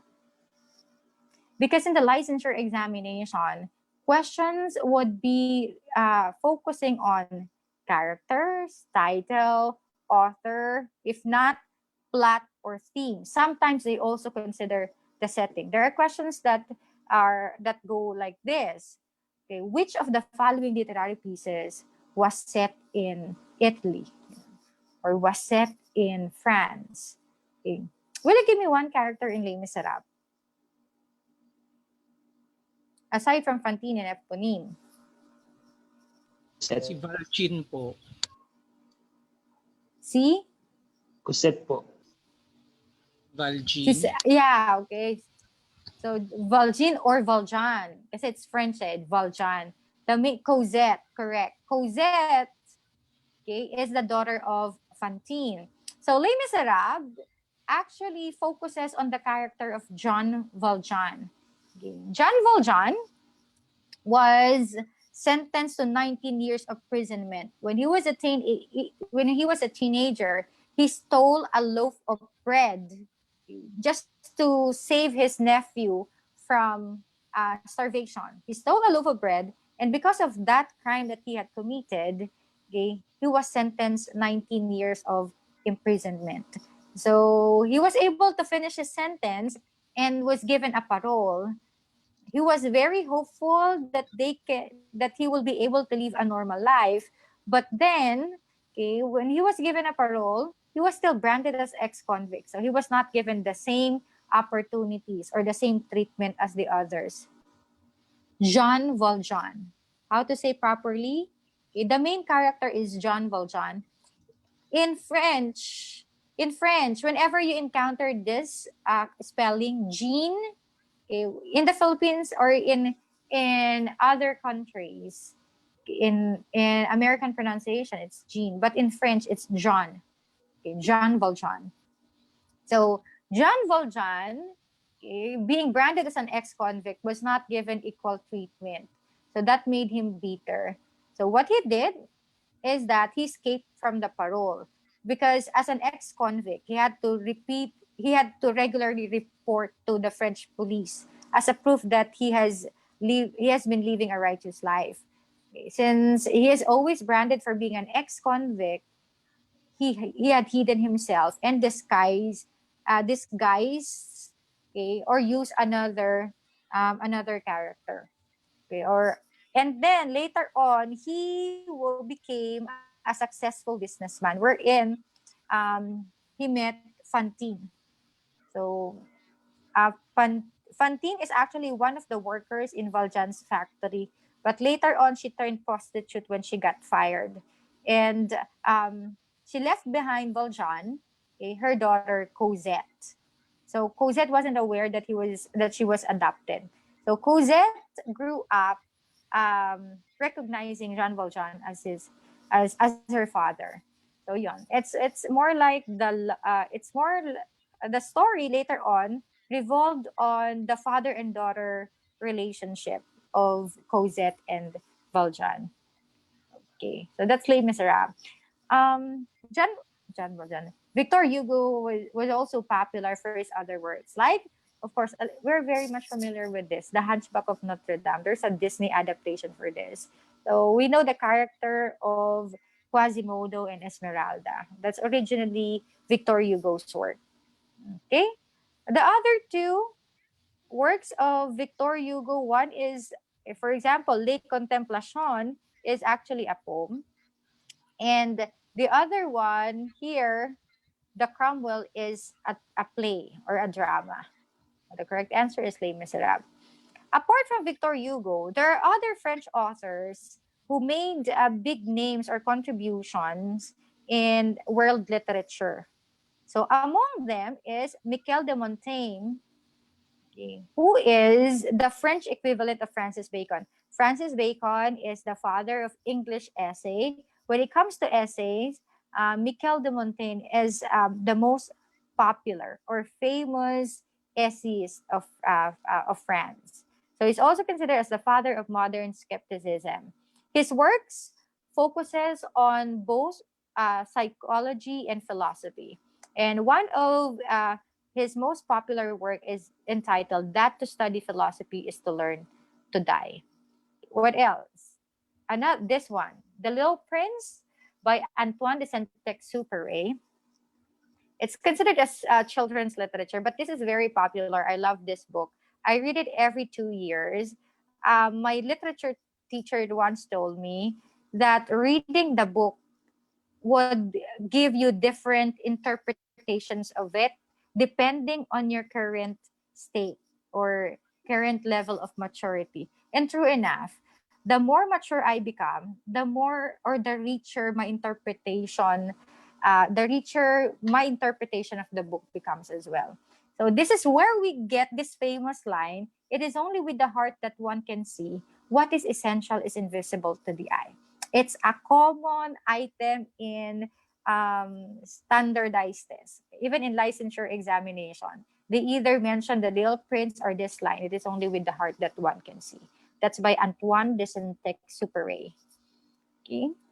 This one, for sure you have encountered this when you were younger. The Necklace by Guy de Maupassant, and A Piece of String by Guy de Maupassant. Okay, do you still remember this story? The necklace? Does it ring Hindi a po, Doc. bell? There was this beautiful woman. Okay. However, she was married to an ordinary employee. Then there was this formal gathering, and the employees were allowed to bring their wives with them. And the lead character, I forgot the name, the lead character wanted to attend the party, but she was so insecure because she had no fancy dress or jewelry to wear. So the husband suggested that why don't you borrow jewelry from your friend? So she borrowed this necklace, a beautiful necklace, and she was so happy that night. Unfortunately, she lost the necklace during the party, and she had to buy a replacement, which cost a lot of money. It cost a lot of francs. That's the monetary unit in France. It cost her a lot of francs, and she was able to buy a replacement for the necklace, but she needed to work so hard in order to get them out of the debt for the cost of, yes, that's right, Elise, for the cost of the replacement. So it took her 10 years, okay, to get out of debt because of buying the replacement for the necklace. So after 10 years, she saw the friend from whom she borrowed the necklace from and confessed that what I returned actually is just a replacement. I lost your necklace during the party. But then her friend said, "Oh, that's so bad to hear because it's just a fake necklace." So, yun. So that's it. A piece of string. Okay, there was this guy uh, who was uh, who was accused of stealing because he was seen um, he was seen picking up a piece of string, and those witnesses who saw him picking up a piece of string assumed that it was actually the lost wallet that he had stolen. So until death, he was trying to convince people that it was just a piece of string. So those are works of Guy de Maupassant. These works are actually taught to us when we are in high school or even in grade school. Okay, remember Guy de Maupassant. Okay.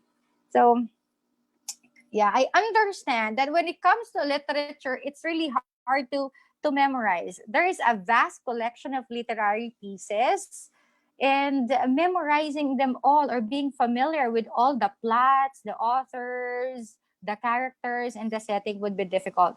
But I'll give you a tip. When we meet again, I'll give you a tip on how you will score high in literature. Okay. Given that there are a lot of literary pieces that might be covered in the exam. So I'll give you that tip during our next session. Okay. It helped me a lot when I took my licensure examination. Surprisingly, it worked. Okay, so that's for English. Now, okay, let's have a few items for science. Okay, matter is anything that has blank. A, weight and volume. B, mass and volume. C, weight and mass. D, mass and shape. What's the correct answer? Matter is anything that has A, weight and volume. B, mass and volume. C, weight and mass. D, mass and shape.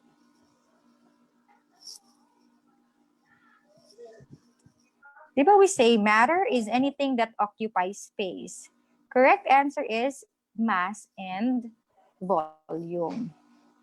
Okay. So next, number 7. The biologist who probably first used the term cell was A, Hawke, B, Brown, C, Leeuwenhoek, D, Schneiden. What's the correct answer? The biologist who probably first used the term cell was A, Hawke, B, Brown, Leeuwenhoek, D, Schneiden. What's the correct answer?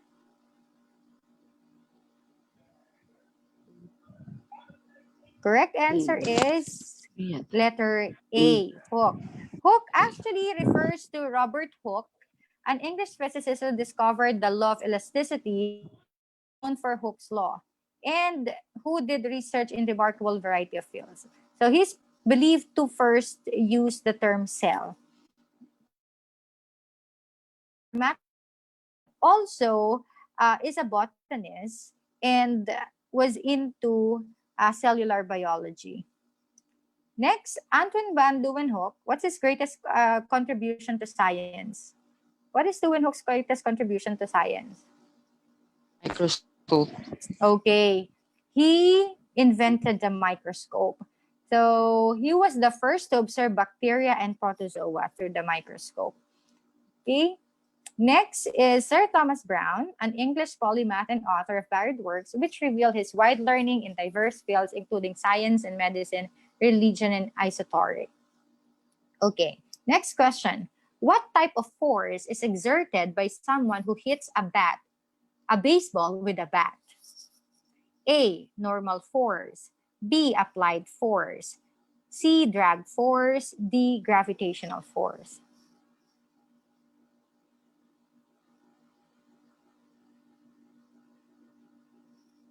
Okay. Okay, correct answer is applied force. Okay. Why applied force? By definition, force is the external agent that produces motion or tends to produce motion, or it stops motion or tend to stop motion. And we have two kinds of forces. We have the contact force and the non-contact force. When we say contact force, under it are applied force. When you say applied force, when you exert force using a certain medium. Spring force is also an example of a contact force when interactions between objects that touch. Drag force, frictional force, normal force is exerted when we do not make any movement.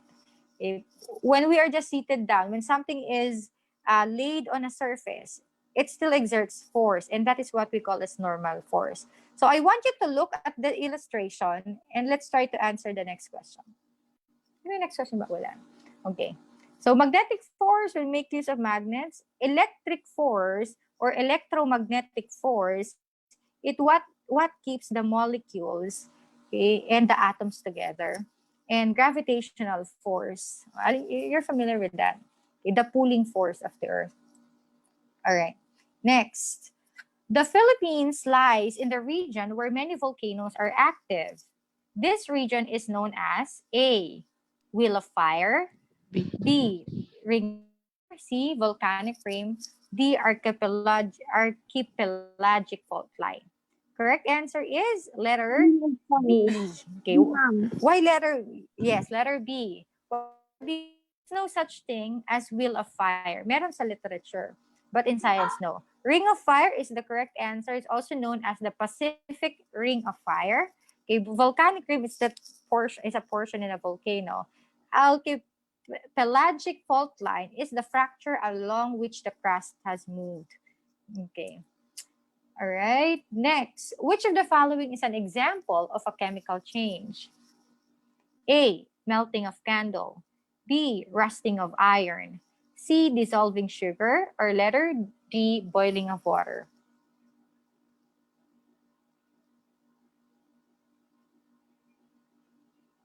That's your answer?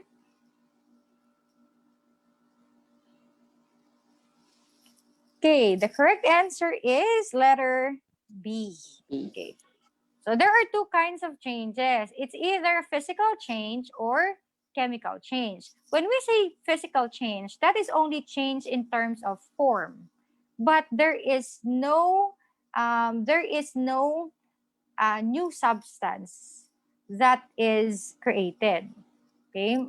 Chemical change, a chemical reaction forms new products.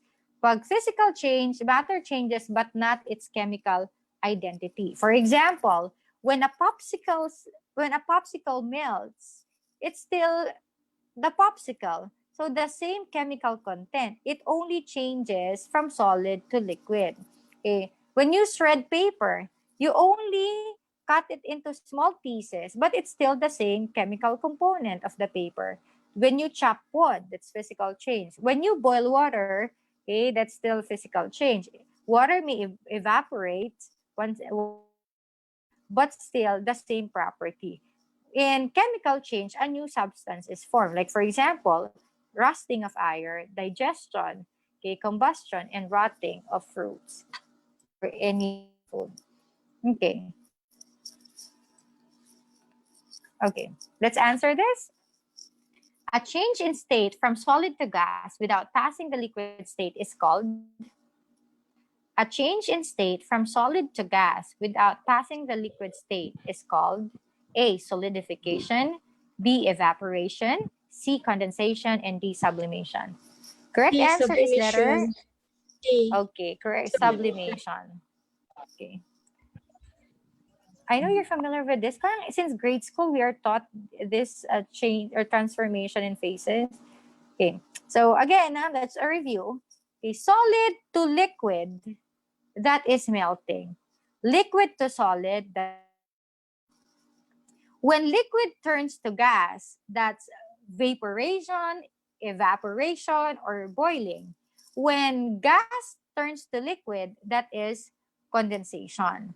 Okay. When solid turns to gas, that is sublimation. When gas turns to solid, that is deposition. Okay. When gas turns to plasma, that is ionization. When plasma turns to gas, that is deionization. Okay, I'm giving you 10 seconds to look at the illustration, and then I want you to answer the next three items. Solid to liquid, liquid to solid, solid to gas, gas to liquid, gas to plasma, plasma to gas, solid to gas, and then gas to solid. Okay, let's start. All right, next question. A cold glass of water collects water droplets on the outside of a hot summer day. This is an example of what phase change? A cold glass of water collects water droplets on the outside of a hot summer day. This is an example of what phase change? Letter A, melting. B, evaporation. C, freezing. Letter D, condensation. What's the correct answer? Letter, is that freezing? B, other answers. The correct answer is letter D, that's condensation. Okay. All right. Next, dry ice gives off carbon dioxide gas. This is an example of what phase change? Dry ice gives off carbon dioxide gas. This is an example of what phase change?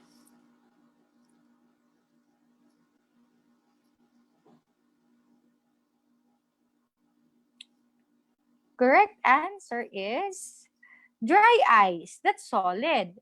Carbon dioxide gas. Solid to gas. That is? Sublimation. Yes, that is sublimation. Okay. Pag freezing kasi, that is... Okay. Pag freezing kasi, that is solid to liquid. Okay. Next. Okay, the same number. Okay, let's have Filipino. Okay. I think this is a common weakness then, based on the result of last week's review. Okay, what is considered as the earliest form of writing in the Philippines? A, abacada. B, Roman alphabet. C, alibata. D, balitao. C. Correct answer. This is familiar item, no? Correct answer is C, alibata. Next. Sino ba? Sino magaling kumanta dito? Si...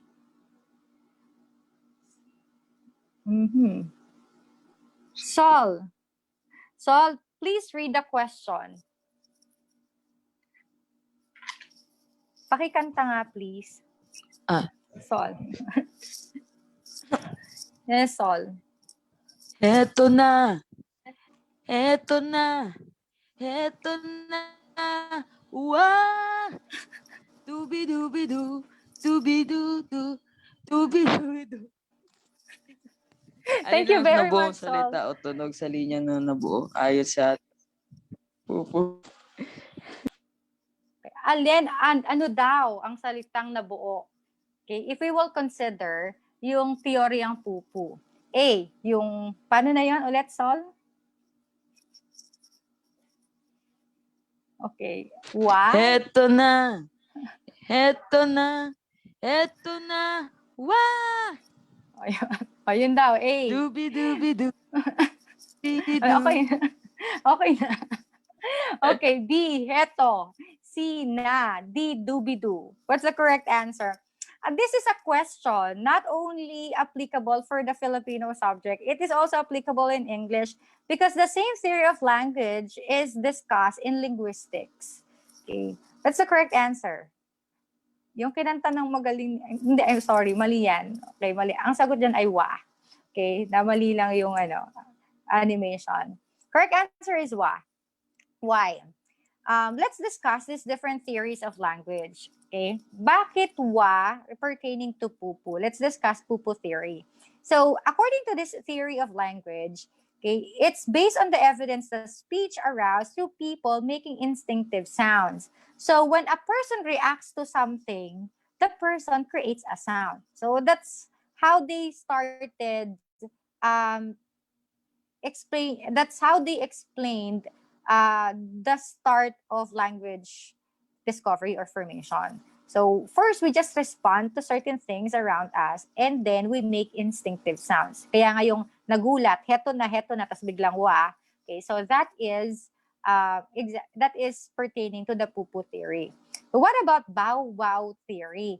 Bow-wow theory says, or it's based on the notion that speech arose through people imitating the sounds of environment, especially animal calls and the use of onomatopoeic words. So sa bow theory, it says na ginagayan lang natin yung mga sounds that we hear from nature. So for example, kaya nga parang onomatopoeia siya. For example, narinig natin yung bird, tweet, tweet, tweet, tweet. So that is from the bow theory. So from imitating sounds that we hear from our environment, we create words. Next, Ding Dong theory postulates that speech arose because people reacted to the world around them. Okay, that sound is used for symbolism. Okay, what else? Yung ye, he, ho. Okay, based on the notion that speech arose from physical environment needs which produced communal rhythmical grunts which later on developed into chants. For example, naririnig na ang mga sounds ng rain. Okay, then later on, they create words out of those sounds that we hear from the environment.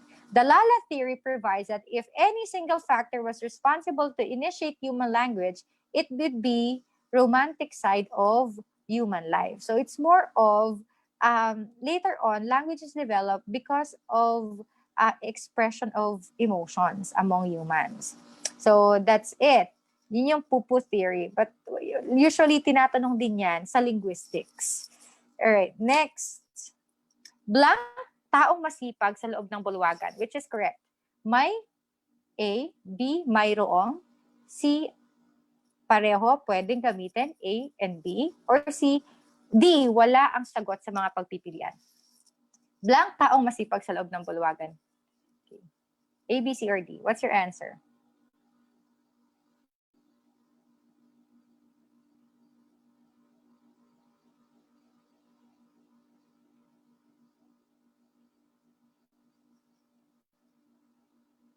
Right, correct answer, letter C.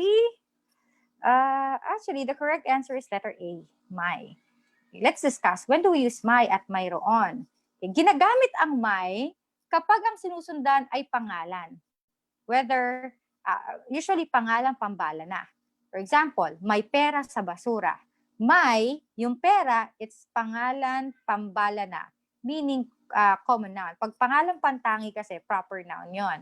So, kung may lungkot, may ligaya. So, kapag ang susundan na word ay noun or pangalang pambala na, we use may. What else? Ginagamit ang may kapag sinusundan na pandiwa. For example, may dadaluhan kaming handaan sa linggo. If the noun that follows is a verb, we use may. May natanggap akong mabuting balita. So, okay, pwede din kapag may sinusunda, pwede din gamitin ang may kapag ang sinusundan na word ay pang-uri or adjective. For example, may magandang bahay akong nakita. So, maganda, pang-uri, pwede din siyang gamitan ng may. Kailan naman natin ginagamit yung mayroon? Ginagamit ang mayroon kapag may napapasingit na kataga sa salitang sinusundan na to. For example, mayroon pa bang kape at asukal? So, mayroon pa ba? So, yung pa there, okay, ay pampasingit lang na salita. Okay, bago yung pangalan. So, ano pa? Mayroon po sana akong gusto kong sabihin. So, meron naisingit na salita, yung po. So, ginagamit natin mayroon. Kasi tingnan nyo, kung may yan, parang hindi magandang pakinggan. May po sana akong. Okay, may pabang kape. So, hindi lahat ng oras pwede natin gamitin interchangeably ang may at mayroon. Next, ginagamit ang mayroon sa panagot ng tanong. Halimbawa, mayroon ka bang, may pera ka ba? Okay? So, anong sagot mo? Hindi mo naman sasagutin na mayroon. Or, may naipasa ka bang takdang aralin? Okay, wala. Okay. Ang sagot sa parehong tanong ay wala. So, wala kasing option na wala eh. May at mayroon lang ang pagpipilian. So, mayroon. Alright. Next. Ibigay ang aspeto ng last na to. Kasi actually 2 hours lang daw supposedly today. According to Teacher A. So, ibigay ang aspekto ng pandiwa sa sumusunod na pangusap. Mag-aral sa bahay ng mga araling ukol sa agham at teknolohiya. Ano yung pandiwa dito o yung verb? Mag-aral. Okay. So, ano ba siya? Pag sinabi nating aspekto, that is tense in English. What is the verb tense? So, present, future, past. Okay. A, pawatas. B, contemplatibo. C, imperfectibo. D, perfectibo. A, B, C, or D?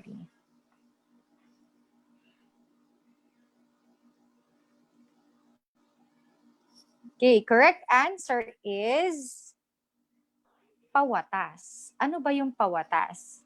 Okay. Tenses actually would supposedly, tenses, di ba, past, present, and future. Sa Filipino kasi, it's different. Okay, perfectibo, that means past. Imperfectibo, that means present. Contemplatibo, that means future. Meron din tayong tinatawag na perfectibong katatapos. For example, punas, nagpunas. Kapag perfectibo, tapos na. Pagkatatapos, meron tayong ibang word, di ba? Hindi katulad sa English. Pagtapos na, past na yon. So, yung iba kasi hindi maka-move on sa past. Okay, ito katatapos lang. Perpektibong katatapos, kapupunas. For example, yan, dikit. Ang perpektibo niya, ang past tense niya ay nagdikit. Kapag katatapos lang na perpektibo, kadidikit. Okay? Imperfectibo, present, nagdidikit. Ang future niya ay magdidikit. Yung contemplatibo. Okay, next, sampay. Ano yung perpektibo, yung past niya? Nagsampay. Pag katatapos lang na perpektibo, kasasampay lang niya. Kapag present, imperfectibo, that is nagsasampay. Kapag contemplatibo, magsasampay. Okay, ano naman yung pawatas?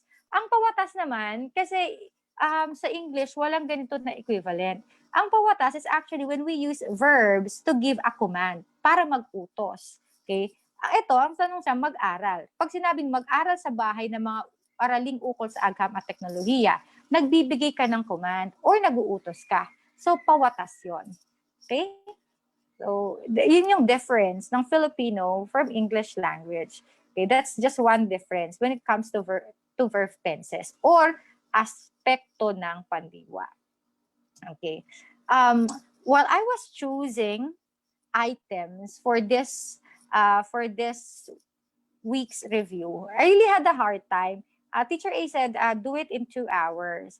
So when I was looking for items to review, there are actually a lot of subject matter or topics that to be covered. For example, English alone, what we have reviewed for the past 2 weeks is just not even tip of the iceberg.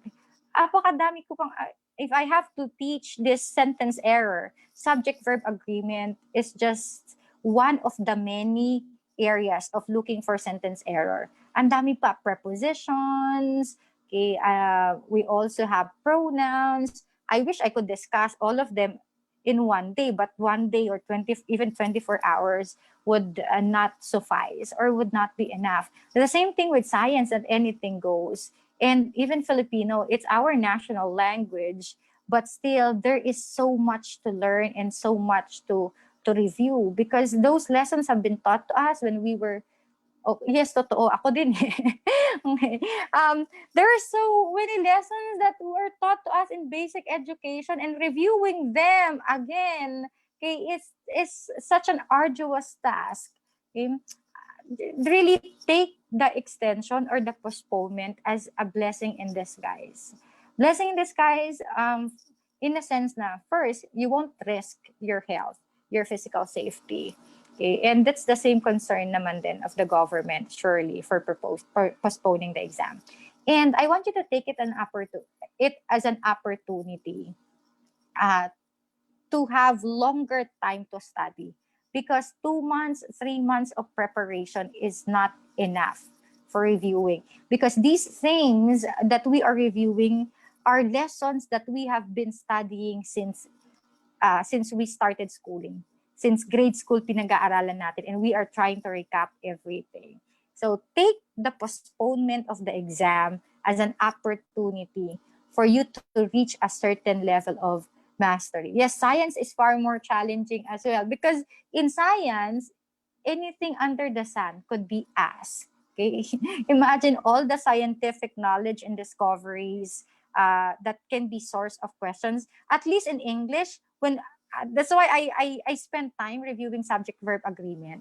Kasi even if the sentences would vary, if you know the rules, if you know the pattern, chances are you will be able to answer the question correctly. Kasi there's a rule, there's a pattern. Although there are exemptions to the rule, at least meron kang makukuha na guide in answering the questions. Unlike in science, you will never know where the questions would be coming from. Okay? So, take the postponement optimistically. Okay? Kung dati, ang ini-aim mo makapasa, ngayon sa haba ng preparation, i-aim mo na mag-top, di ba? I-aim mo na to get rating no lower than 80. Then set your standards higher kasi you have more time to prepare. Okay? So again, I'll leave you this quote: wake up with determination.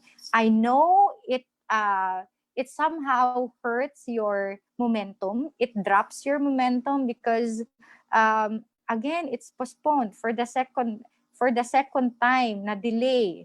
Okay? Don't let that break your momentum, or don't let that destroy your momentum to review.